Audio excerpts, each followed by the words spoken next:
Who the hell are you? You know. You all know exactly who I am. I'm the cook. I'm the man who killed Gus Fring. Now, say my name. Heisenberg. You're goddamn right. The Cinik Radio Podcast.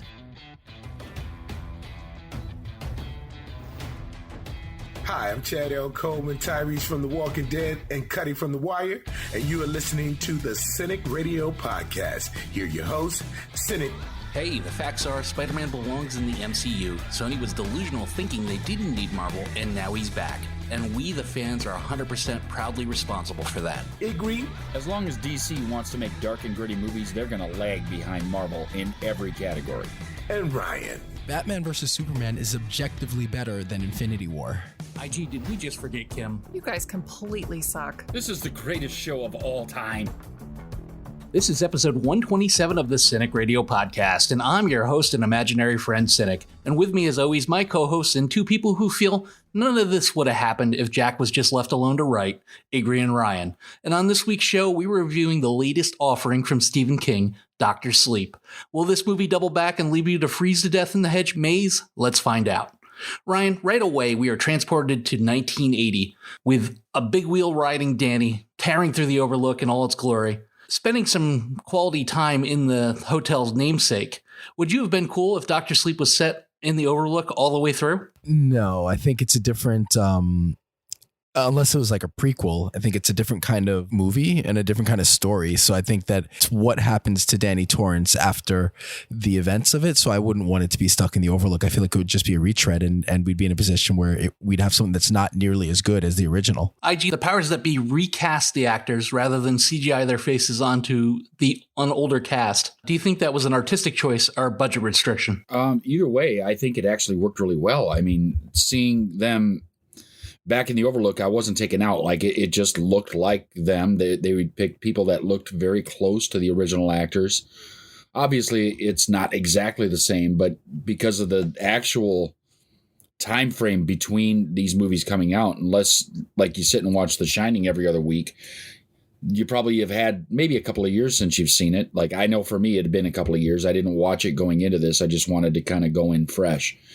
But it felt like those actors. And I know it wasn't because the voice isn't right if you go back and look at the scenes, but the look is right. The acting is close. So I think that maybe it's a budgetary thing. Maybe it's an artistic thing. But even if it's neither one or both, it worked just fine for me. Who was your favorite recreated actor, though, IG? Oh, the mom. What's her name? Yeah, Wendy. Yeah, I think she was the closest in both looks and sound. Right off the shoot, you could hear her, and it was like, all right, she's real close, and she looks close enough where it's not very off-putting. They did that with the new season of Castle Rock, where they cast a much younger, much better-looking actress than Kathy Bates because it's a prequel, but at the same time, she actually sounds like Kathy Bates during her performance and looks just enough where it's kind of passable. How about you, Ryan? I mean, if you sat down to watch The Shining, would the new cast hurt immersion? No, I think this is long enough from the original, and on one hand, I think it would be a little distracting if we did it for this movie. And again, I don't think it needs it because it's Danny Torrance as an adult, and we go back to the well so infrequently that I don't think it was necessary to digitally recreate. I wouldn't have held it against them if they did, but I almost feel like that would have been distracting. And I think that by again, we're so far removed from the original movie that it didn't bother me all that much. I don't think it bothered me as much as it would have if they tried to CGI the older actors' faces onto their bodies. And you're right, Ryan. I mean, the movie did center around Danny and kind of his story arc. So the supporting cast was less important than they would have been. And they were cast just well enough and sounded just well enough where it really didn't kind of take me out of it. Danny's Obi-Wan Kenobi in this movie, much like the first, was the Overlook chef, Dick Halloran. He teaches Danny how to box ghosts in the beginning of the movie, which I think is a pretty savvy plot device. But you being the movie detective that you are, did you sleuth out the fact that this is going to show up in the third act almost definitely? What else was the point in being able to do that? What else was the point in being able to put him somewhere shackled up? There's nothing like it was too clearly written on the wall, because you're not going to do something like that without there being a point. And especially once you got like most of the way into the second act and like nothing's showing up with it, nothing's happening with it, he's not doing that. It has to be like, this is the end game. This is where we're going to get to at the end of the movie. And that honestly was a little disappointing because in the original Shining, like the place where we ended up was so far from where we began that's why The Shining is regarded as one of the best horror movies of all time. And not that this is a slouchy movie or a bad movie, but it's not The Shining. It's a sequel, and it follows the standard type of sequel curse. Yeah, Dick Halloran is a much deeper, more complex character in the books than he is in the movie. He just kind of shows up and drops pearls of wisdom and moves about his way, and then kind of ended up in the last reel of The Shining for a brief period. But in Dr. Sleep, he's a much deeper character, and it's almost like Stephen King's FU to the movie, because he unfortunately dies in the movie. Spoiler alert. IG, the movie hits a time jump to 2011, and a very adult Danny is grown into a full-blown addict and alcoholic. You see him at a bar getting blasted, nearly killing a guy in a fight, and then stealing a single mom's money after betting her. Somewhere in your mind, did you hear Homer Simpson whisper, "This is going great"? That's really kind of what happens in those kind of things. Like, the problem with alcoholism is that until somebody has like the intervention with you, most of those guys don't even realize that they're in the middle of that problem. But I think it's deeper with this, because I think the reason he's delved into alcoholism and drug use is to try and dull everything that he gets from the shine, because like everything comes to him so strongly because he's so in tune with the whole thing that he needs to shut it down, or it's just overwhelming. So while it on the outside, if you just kind of blankly looked at this and didn't pay attention to the movie, it just looked like, all right, well, he turned into a drunk. Well, it's not just that he turned into a drunk. It's that he was, this is a heavy burden for someone to carry, to be so in tuned with everything that. All right, Ryan, maybe I'm a little slow on the uptake. How long did it take for you to remember that, oh shit, Danny's dad was an alcoholic too? He had substance and anger problems too. For me, it was kind of lost until we got a little further in him. And if he was using these substances to dull his gifts, could you blame him? Yeah, so it's funny. The first connection I had was that it was because his father was. So almost like I was thinking there's this genetic component rather than it being to dull the powers that he has, which makes a lot more sense. And I think it took me longer to get that one, which is kind of the deeper one anyway, than the more superficial, he's an alcoholic because his father was. But I think, pretty right off the bat, I was like, oh, I get it. Okay. He's a struggling alcoholic, and that's going to be kind of part of his, the problem that he has. And one of the main things that he has to overcome, just like his father. And, so I kind of thought of it more from that, made more sense for me from that perspective than, like I said, than it did from the perspective of him needing it to kind of dull the power and what comes with the shine. So we're all Stephen King fans here, and IG, we got to meet Rose the Hat and her coven of the True Knot as they lure a young girl named Violet to her death. Stephen King has a wide array of villains, sometimes terrifying, sometimes very lackluster, or not very deep. Where do you think Rose and the Funky Bunch rate as far as the history of Stephen King villains? I liked her quite a bit, because I'm really into villains that are charismatic, villains that at the same time they can make you kind of empathize with them, feel for them, think that they're kind of fun and lighthearted, and scare the shit out of you all together. Because especially when they were first doing that with Violet, and she was luring her in and want to see magic and do all this, and then all of a sudden, no, that's my friend, don't pay attention to him. And then there's 8 more people, no, don't pay attention to them either. I'm like, oh shit, there's something gonna happen here. And that kind of continued to play on, and she was one of those characters that just chewed scenery and stuff when she was on. She was just so charismatic, so many things going on with her that I just loved to watch her. And she didn't have that constant creep going on, but she certainly had a very strong leadership aura about her with the group that she was in. I thought it was a pretty good one, kind of like the guy from Needful Things. That's another one of my favorite Stephen King movies, and I like the book for that one too. But when the main bad guy in Needful Things was talking to people, he was same kind of way, very charismatic, kind of make you think that, hey, I like this guy. And then you realize what he's doing. It's like, oh, that guy's the devil, but very cool. How about you, Ryan? I know you're a huge Stephen King fan.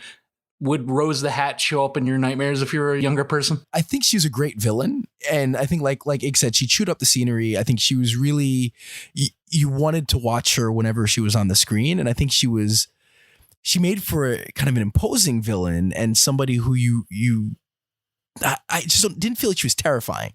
So on the kind of list of scary Stephen King villains, I don't know that she's all that high for me, but as a character and just as a villain, I think she was great. It's not going to haunt my nightmares necessarily, but again, she really is one of the more dynamic and more charismatic and more interesting villains that we've had in any Stephen King kind of adaptation. She's supposed to be like one part leadership, one part sex appeal, one part charisma.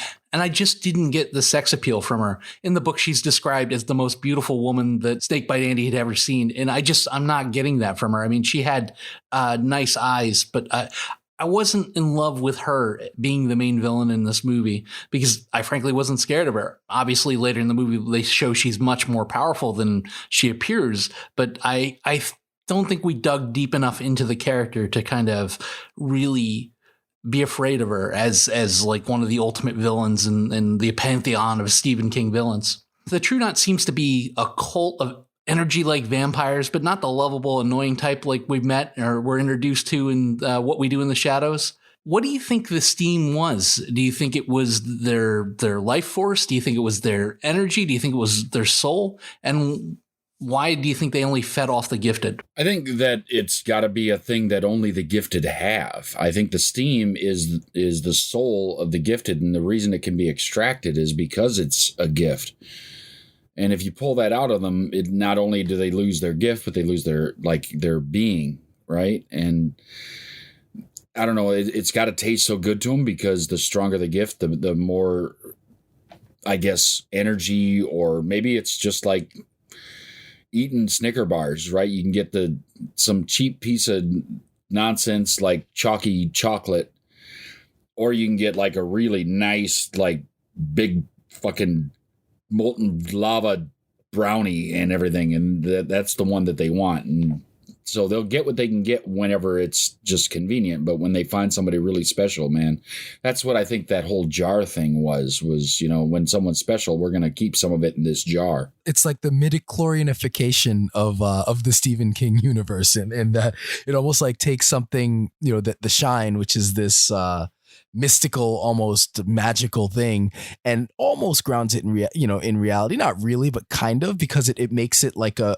physical thing. Because that was kind of my take, is that you have people who do have the Shine or the whatever you want to call it, and that there is something physical there, which manifests itself, I guess, in steam. And so in a way, it was one of the things I didn't love about the book, but I guess you kind of, for what this book was unique, or what the movie was, or the book, either one, you kind of needed that, I guess, for these villains. But yeah, I feel like it was just kind of the physical manifestation of of the Shine or their power. There are naysayers out there, but there are people that have kind of presented themselves in my life to have extraordinary abilities. That I liked how they kind of broke it down in the book, where some people have some shine and they don't know it, in the movie too, and some people have more and they just don't realize it. You don't realize that you're just really lucky at guessing stuff, or when the phone's going to ring and you go to reach for it before it does.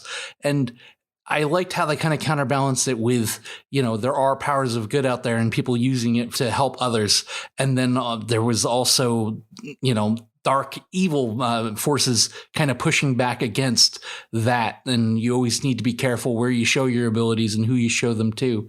But I do believe that certain people do kind of carry attributes that are more so than others. I believe that the Shining could possibly be a reality, at least in some people, sort of like Han Solo. Ryan, Danny relocates, gets sober, and starts over. He becomes an orderly in the hospital. and he uses his gifts to comfort people as they're passing on because he's regained them through kicking the alcohol addiction. They nicknamed him Dr. Sleep. It was developed for a scene or two and then kind of almost completely dropped.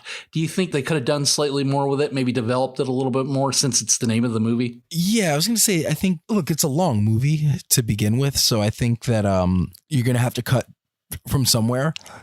But I do feel like, if he is Dr. Sleep and that's the title of the movie, why not devote more time to it or give it a different title? So I definitely found that kind of a little ironic that, that's his name and that's what he does.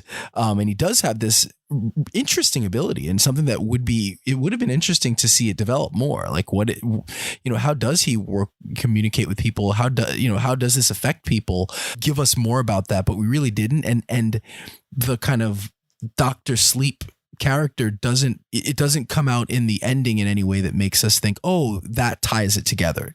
That's what kind of like you mentioned with his kind of the how he handles, the people that are haunting him, and where that comes back at the end, the Dr. Sleep doesn't come back. So yeah, it would have been interesting to see more of that, but I get for like time constraints for an already long movie that they had to cut somewhere, and as far as being relevant to the actual plot, it's not all that relevant. So I guess it makes sense not to explore that further. IG, it's now time to play the game that everybody knows and loves. What would IG do? We meet Abra Stone as a child, and she's already quite gifted and already knows it. I mean, she knows that she can do this stuff, and she's only going to get more gifted as she gets older.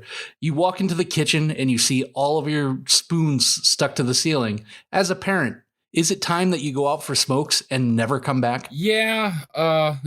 Or time for that kid to go to military school and become the next ruler of the establishment. Something, but like, we can't live in the same house together anymore. If I find out that that's my kid making all like, if they're just playing a prank on me and it's a one-time thing, then, maybe. But, first of all, if I come in my kitchen and all my spoons are on the ceiling, like, I'm going to be pissed anyway. So, yeah, the go out for smokes might work. Or, hey, your grandma wants to see you for ever, so go over there. Something's going to have to change because, man, I've seen a lot of these movies where supernatural things happen to people and they continue to just kind of status quo and keep going.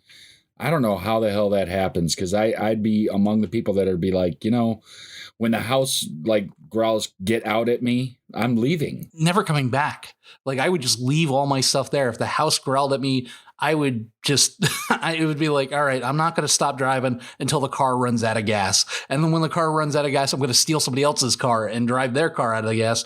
I'm not stopping. I'm not going to pack my suitcase, and I'm definitely not going to come back in the third act because somebody said, oh, it's fine. We cleared out the ghosts. One of the things about Abra that interests me is the way her abilities functioned.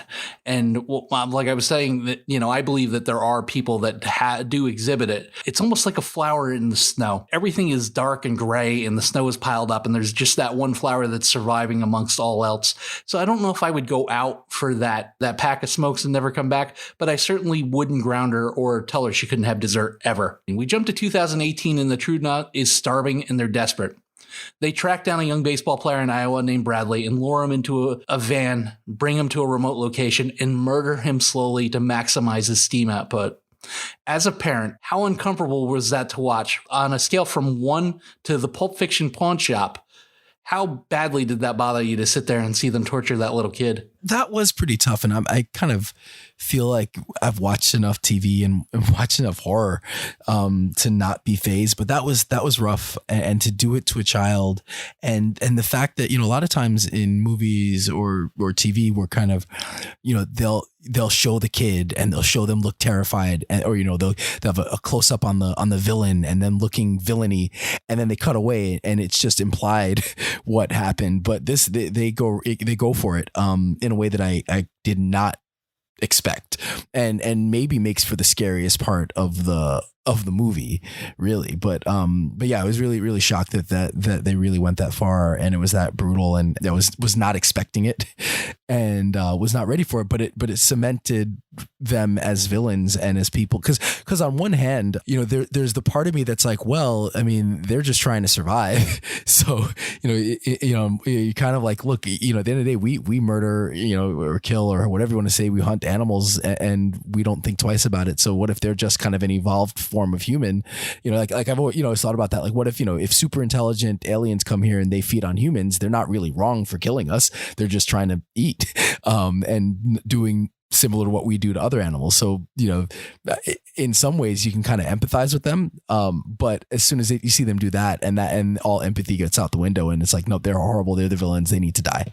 Yeah, it bothered the hell out of me. And I've got an ironclad will. I can sit through any murder, any horror movie, any act of violence, and be like, okay, it's not real, it's fake. But it's like, oof, that gave me the feels hard. And on top of the fact that it had to be a recognizable kid, that was, I believe that was Max from The Good Boys that they did that to as well. So the kid was recognizable, so you have a point of reference. You've seen him in other movies, and it's like, goddamn, how are they going to go and do Max like that? How about you, IG? Did that kind of elicit an emotional response from you? Yeah, most definitely. So I just can't believe, like, that kid just was like your standard wholesome all-American kid. He was playing baseball and loved his parents, and everything was just going well for him. And this nonsense that shows up, it's like, really? Can't they go find like another adult? Maybe. I mean, that's one of the things, is these guys always were after kids with the shine to get their stuff. And that's really what made them villains, as far as I'm concerned, is that it was always children. Maybe their shine just tasted better. I don't know, but I don't want to eat veal because of how that's created. I'll still eat beef, but I don't really eat as much veal. I mean, I don't think I've had veal in more than 20 years. Same reason. Like, I don't need to eat the baby ones. I can eat an adult one. It's fine. Poor calf. IG's just crying as he's eating it. It's like so delicious. Tastes so good. Oh my God. The torture and sheer brutality of Bradley's death alerted Abra, and she reacted in a way that put her on and the Hat's radar. Ryan, is being psychically linked to strangers like being part of a Facebook group you can't leave? Yeah, that would suck. I guess I was in an area where it was a little confusing. What causes it? How, if any way, do they have kind of control over it? And, it was one of those areas that I kind of wish I had more of an explanation, because it really does, it's interesting because the movie does kind of really expand, and the book, I guess, expands on, this ability and what the shine is and the powers. And I know that we're not going to get a full scientific explanation of everything, but there's some powers that I would like to understand what are the rules. And I don't know that it quite did that for me, but it did make for an interesting situation, because you're watching this kind of battle of wills rather than, a physical battle. And I think they do a really good job of showcasing just how powerful Abra is, but also how powerful Rose the Hat is. And that battle being, again, a battle of will, almost a mental battle, was really interesting. And I did like kind of the way they went about kind of visually giving that to us. Yeah, we couldn't have not got the red rum across the chalkboard. It just wouldn't have been a Shining sequel without it. Abra reaches out to Danny. He tells her to hide. He doesn't think about it for a second. Do you think it's Abra's the ignorance of youth that makes her think that I can take on this whole group of people that are much older, much powerful, much more experienced than I am? Because Danny wasn't having it. He didn't even think about it for a second. First, he brought up a funny To Catch a Predator joke, and then he's like, you got to go home. Sorry. Well, I think, part of the thing with her youth and everything is that until she discovered that group, like, she's understanding how powerful she is and the things that she can do. And she knows that, like, it's unusual and that other people can't do that. So, yeah, she's like, well, how bad can they be? Like, I'm probably the most gifted person on earth at this, because I've never met or found out about anybody else that's even close to this. Like, she's aware that other people have it and that she can talk to some other people that way over great distances. But most of it is her side going out, not other people coming to her. So she's like probably in that mindset where I'm the most powerful being alive. And so, yeah, I can take all these guys on, not realizing, that's probably not a chance you want to take. So I'm kind of mixed on it because I feel like I like the performance, like kind of the cockiness in her performance was good, and I kind of like to see that she had this kind of confidence in her abilities. But the issue I had is I feel like even though she knew how powerful she was, I don't know that she had spent enough time developing her powers to be that confident. And then also I feel like if you're in that position where, no matter how young you are, yeah, you're young and you feel invincible. But when you find that there's somebody else who has similar abilities, that I would think that'd be terrifying and that'd be scary. Because if you think you're alone and you're the only one, and yeah, you're powerful, but once you find that there's somebody else, I would think that she'd be a little bit more scared or a little bit more concerned and not so overconfident. Like that would, like, she kind of had the confidence of somebody who's been there and who's been just using it, or to use like a sports analogy, like you're just dominating everybody on the court. And then you come against somebody who's good, but you've kind of honed your skills and you're confident because of the battles and having won, where she hasn't been through that. She just has learned that there are other people with power. And I just feel like that would be more scary than it would be kind of feed into her confidence. Well, she was so powerful too that as a baby, she predicted 9/11 in the book. Like, she was trying to alert her parents that this was going down in New York City, like days before it started to happen. And then she stopped when it was all over. But also, Ryan, to kind of go back to your point, she also kind of revealed herself to anybody that would listen, especially if you had powers. She reached out to Danny not knowing who he was and just, all right, I'm going to write on your chalkboard from a distance. Here you go. So I really kind of do think it was like the bravado or ignorance of youth, not realizing the repercussions that there are people out there that may want to take what you have. IG Danny comes clean to Billy, his best friend and sponsor, and they go on a road trip to find Bradley's glove. Forget tampering with a crime scene. Forget the fact that you could end up as a suspect. Are you taking an almost 20-hour road trip because your friend's imaginary friend told us that's what we should do? No, I'm going to take about a 30-minute road trip to the nearest psychology ward and have that guy shot full of all the drugs all at once.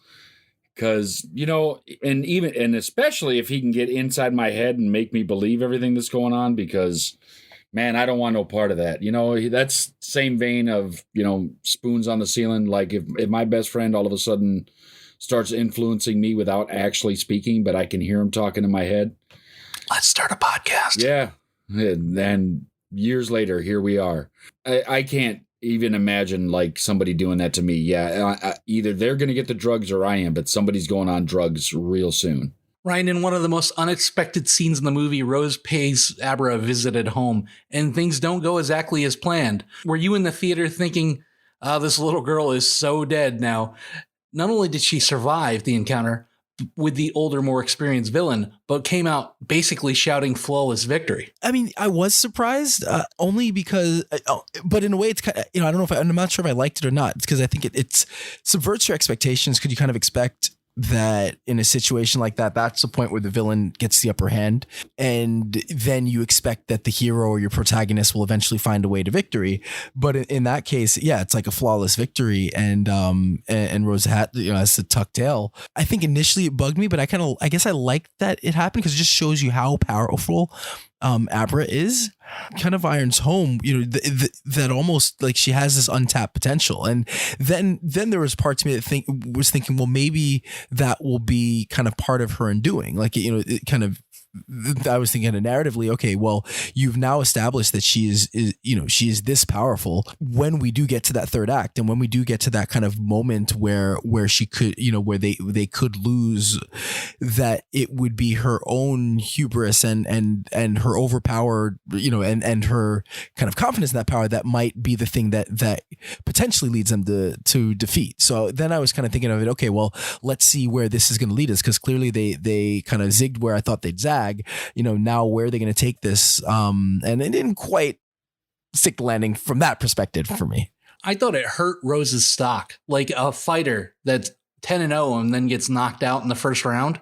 I really thought it demeaned her as a villain because it was so flawless, because it was so one-sided. And then when we came down to the final confrontation, which we'll get to, she had to go against Abra and Danny. And it's like, well, she would stand no chance because Abra almost took her out on her own, and Rose ended up running and scared and with some matched digits. So I thought that encounter being so one-sided ended up hurting her as a villain towards the end of the movie. IG, the hunt for Abra had some twists and turns and both sides setting trap. The battle against the True Knot leads to heavy casualties on both sides. But did you see Crow Daddy's diversion coming from a mile away? I loved Abra's trick with the rabbit where she disappeared and she was never there. She projected herself onto the rabbit. I thought it was great. But the second that we didn't see Crow Daddy, did you know that conveniently he's going to pop up right next to her in the house? Yeah, it's everything too convenient. Plot armor, right? You got to set that up to make things happen. You got to get the movie moving along. And if they didn't do that, how long are they going to take this already too long movie and make it? I mean, are we going to have a 12-hour stint in the theater for one movie?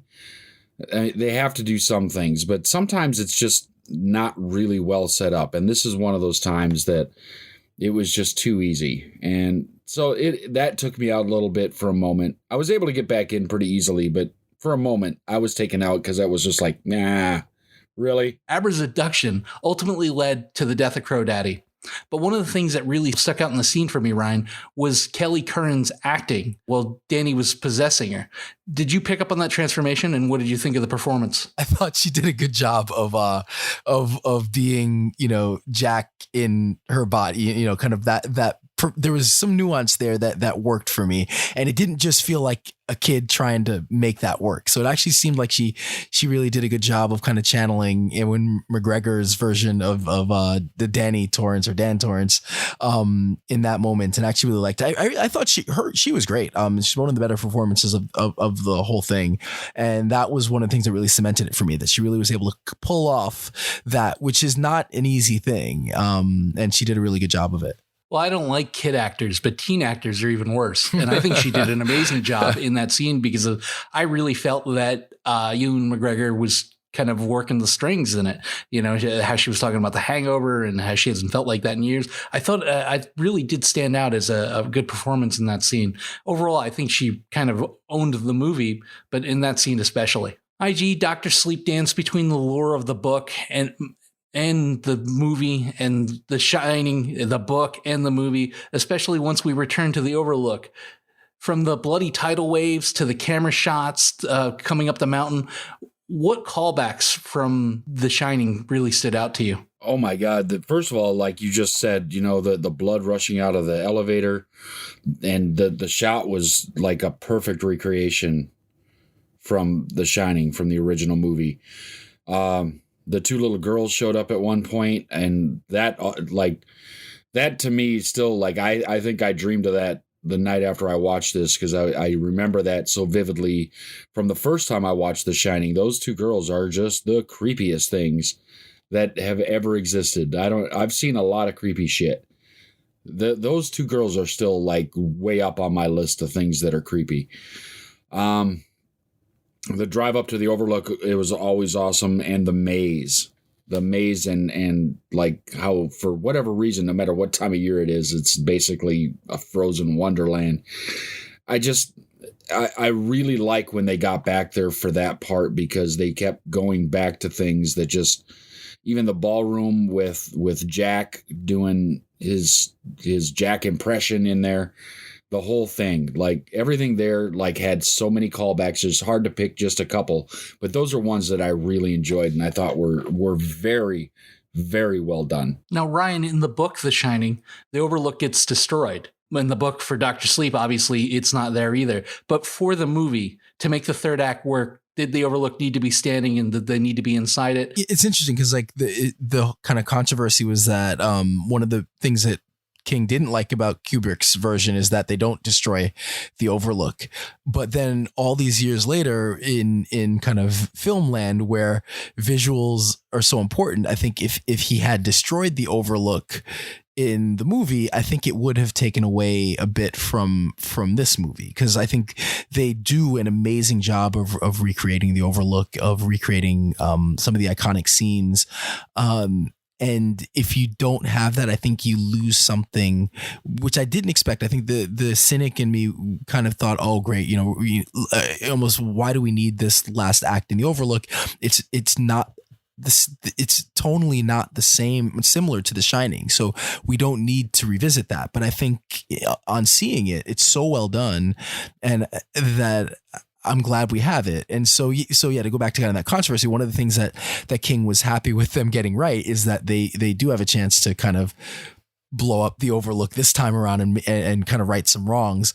So yeah, I think in this case, it was great to have the Overlook. And I think it really, that's where this movie really feels like a sequel to The Shining, and that it kind of belongs in that universe. Cause I feel, like I said, just tonally, it's a different movie. It's different story, and this was the kind of connective tissue to that to make it really work. Well, it started there, and I think it should end there for Danny's character. And I really thought the Overlook was necessary, because I know in the book they go back and there's some stuff in the wreckage, and I just don't think it would have worked for the movie as well as having a completed building with ghosts and with some of the more iconic rooms and scenes and the tidal wave. And really interesting. A couple of years ago, I went to Halloween Horror Nights, and one of the haunted houses was The Shining.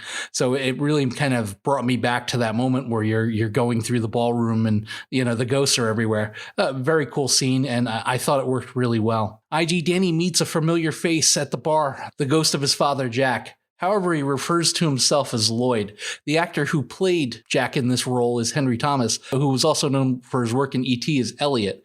Did the scene work? And did you believe that was Jack Nicholson you were staring at? I didn't believe it was Jack Nicholson, but I did believe it was Jack Torrance. So that's where the change happens. So referring to himself as Lloyd, whatever, man. But it's still, that was Jack Torrance, and it was acted beautifully. I think the scene was really well done. I think that the mannerisms were there, and it didn't need to be a direct impersonation to have you believe that that's that character.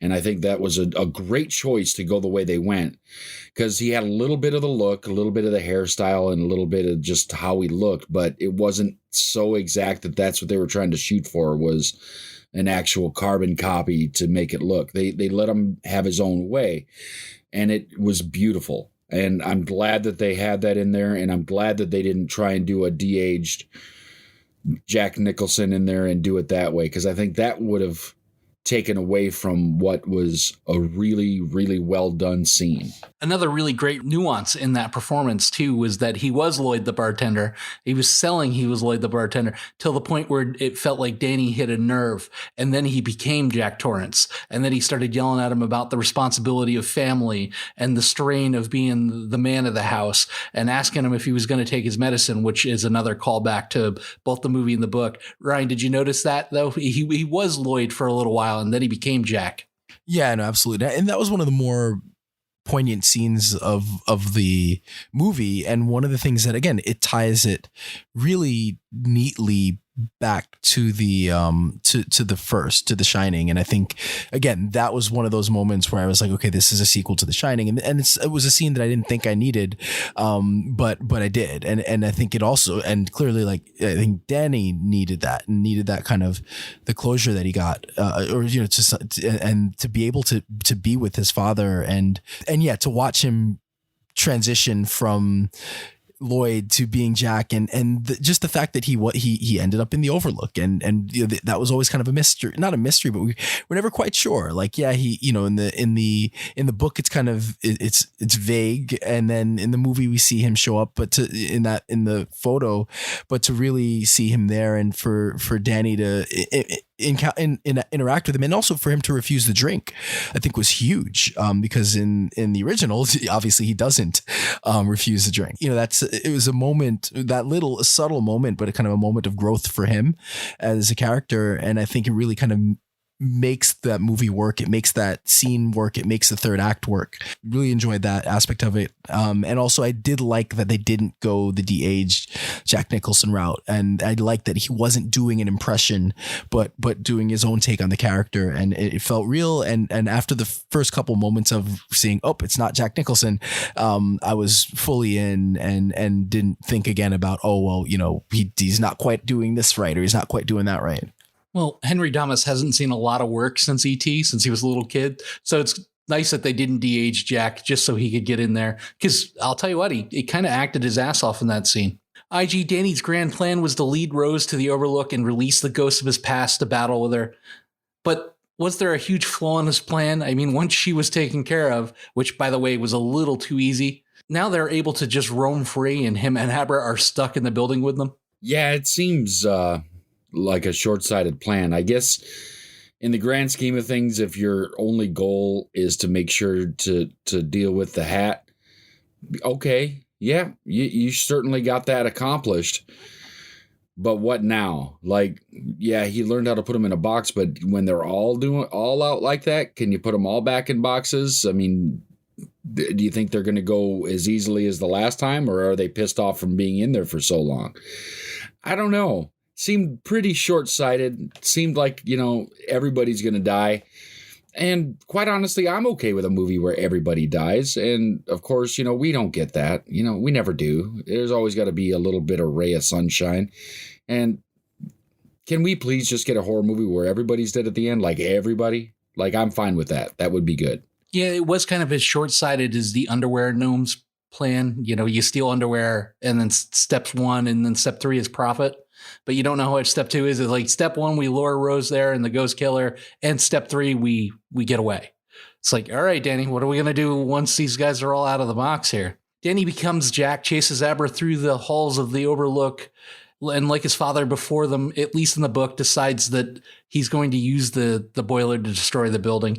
Abra escapes like Danny did before her. And they have one last conversation. Ryan, do you think the Aberstone character will now be retired, or do you think Stephen King will go back and revisit her because they're already talking about a third Shining sequel? I think the movie, unfortunately, box office hasn't done all that great. I don't know that people will be clamoring for, another movie. I don't know that I'm that interested in seeing this character in the future. I mean, I'm sure maybe there could be some good stories and interesting stories, but I think it works for me as kind of a sequel to The Shining. And I guess, maybe it's just a little bit of overkill of all these kind of connected universes and everything, having a sequel and having something. It's just like, I'm good if we don't explore it again, but hey, if he has a good story out there and an interesting story to tell, I'm all for it. But yeah, just I don't know, I'm a little burnt out from having all these kind of connected universes. Yeah, I kind of am too. I mean, we go from book to movie to movie to book, and we're not sure what actually is lore. How about you, IG? Would you like to see Aberstone again? Do you think there's room for a sequel? Your final thoughts on the movie and your rating? I think I'd like to see her again, but I fear that I don't think Stephen King's going to write another book for it. So somebody else is going to try and do it, and they're going to do it. I'm pretty sure, because this is doing pretty well as far as I know. So they're going to make a sequel. And Stephen King's not going to have anything to do with it. And it's going to be a complete pile of dog shit. And that's the problem I'm having with it, is like, this movie was pretty good. Was it as good as The Shining? No, it's not. But, that's a huge hill to climb. That's a long ways to go. So making it to that mountaintop is just not going to happen. You're not going to climb Everest just week after week. It's not happening. That being said, I really did enjoy this movie. I thought it was probably about 40 minutes too long. This would have been a real nice and tidy hour and 45, hour and 50 minutes. They wanted to do some stuff that I think they overextended on, but that's today's movies. Like, you can't have a good movie that's under 2.5 hours, or at least that's what the studios think. I would totally watch this again, though, and I did have a good time watching it this time. I wasn't necessarily scared in it like I was watching The Shining, but it had some good things in it. It had some good horror in it. And I think that the acting performances were great. The cinematography was beautiful, and the story was pretty good. So I'm going to give this, let's say, a 7.5. Yeah, I'm a little mixed on it. Only because, okay, so inevitably it's going to be compared to the Shining. And what I liked about the story, both from, obviously the book and then how it is adapted into film, is that it's not trying to be The Shining. It's not trying to match that really in any way. It's not a horror. It's not really a horror film at all. And if anything, some of the horror elements get shoehorned in, outside of really some of the more the gruesome things with the Bat Boy or the baseball kid. But like otherwise, like I don't think it really tries to be a horror movie, which is a good thing because I think it shouldn't. And then when it does kind of lean into The Shining, it's actually done well because it's like some callbacks with characters and really the stuff at the Overlook, which is really, really beautifully recreated, and seems, fits the film well. Where it's a little tough for me story wise is I think on one hand, the story is what happens to Danny Torrance, which is an interesting question. Like what happens to this kid who's dealt with all this trauma? And there's an interesting story there about his kind of descent and about him kind of reaching rock bottom and his own recovery.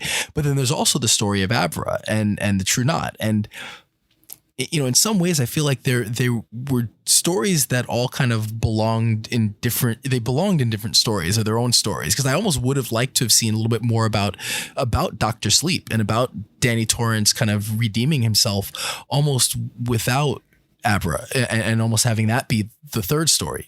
That would have been almost more interesting to me to see his story be the middle and then her story be the third part of a trilogy.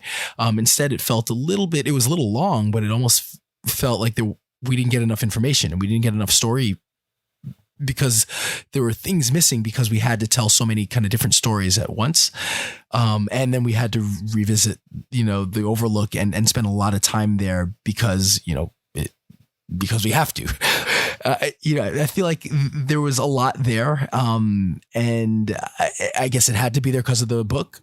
Still, that being said, I just felt like it was a little too much. It's still good. Acting was great. The performances were really good. The story is strong. Just felt like it was a little too much. I'm gonna stay. I'll give it about a 7.5. It wasn't quite great, but I really couldn't see myself going lower because there's really a lot of great things in it. So, 7.5 is my score. I'm a lapsed Stephen King fan. I haven't read one of his novels in quite a while, so I had no idea about Dr. Sleep going into this movie, which I felt kind of worked to my advantage. I love The Shining. It's one of my favorite books. I love the movie, even though it kind of diverges from the book. So needless to say, I was excited about hearing about this film, and I frankly thought it delivered. It was intense. It was unpredictable. It was edgy of your seat fun. The cats was great. And I agree with you, Ryan, in that point. And I didn't really think about it in that terms. We did have a full movie and maybe it was too full. Danny versus the True Knot might have been enough, even though we needed the mentorship in the movie for his character to come full circle and recover, sort of like Dick did for him. The movie may have been a little too crowded, and that led to underdeveloped characters, which might have hurt it. The acting of Kelly Curran was great, and I honestly thought she's an up-and-coming star, and we should probably watch for her in the future. The only downfall in the movie to me, in this movie, was, other than the length, was the death of Bradley Trevor. That scene shook me. I didn't like it. It may prevent me from ever watching the movie again, or I may fast forward through it. I just, as somebody that's dealt with things in my life, it brought me back to a place where, I'll admit it, I was a little bit triggered from it, and it was rough to watch, and I thought they went a little bit too far. But overall, other than it being slightly long, I thought it was a solid movie. I'd recommend it to every single Stephen King fan, but I don't think there's a need for a sequel. 2's enough. We got a conclusion to everybody's story. I give the movie probably, I guess, a 7.5 like you guys. I enjoyed it. I don't really have anything negative or overly positive to say about it, other than it was a really solid, scary film. And that's it. You made it to the end of another episode of the Cinik Radio podcast. I'm Igrihe, here with Cinik, who you can find at CINIKRADIO.com. Also, we had Ryan, who you can find at thejimwits.com, and Kim, who you can find at KMCArtworks.com. Great artists. Go check out some really cool stuff. We'll be back next week with some new stuff for you, probably some news as well. Send your crazy news stories, any comments, questions, and concerns to us at CINIKRADIO@gmail.com. Find us on the internet at CINIKRADIO.com. Look for us on Facebook at Facebook.com/CINIKRADIO. Find us on Twitter at CINIKRADIO. And find us on Instagram at CINIKRADIO. You can also head over to tpublic.com, search for Cinik, CINIK, and get your own Cinik Radio podcast gear. T-shirts, mugs, cups, stickers, all the cool Cinik Radio podcast stuff you could possibly want. It'd help the show, and we would greatly appreciate it. Thanks again for all the love and support. keep listening, sharing it with your friends, like, listen, and subscribe. And until next time, don't get captured. Follow the podcast on Twitter, Facebook, and at CINIKRADIO.com. Available for download on iTunes.